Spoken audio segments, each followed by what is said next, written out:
UMNO hampir pecah disebabkan Kuli mencabar Tun M untuk rebut jawatan Presiden UMNO pada 1987. Tapi, siapa Kuli ini sebenarnya? Tengku Razaleigh Hamzah atau Kuli, nama besar dari Kelantan. Lahir pada 1937 dan mula berkecimpung dalam politik pada 60-an.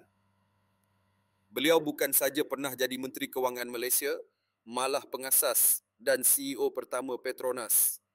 Beliau juga pernah jadi pengerusi Bank Dunia dan IMF. Bukti pengaruhnya bukan sekadar dalam negara, tapi juga di pentas global. Walaupun tewas tipis dalam perebutan jawatan Presiden UMNO, beliau tidak berundur. Sebaliknya, tubuh Parti Baharu iaitu Semangat 46 sebagai suara alternatif Melayu ketika itu. Tengku Razaleigh Hamzah, figura politik penuh kelas, idealisme dan sejarah.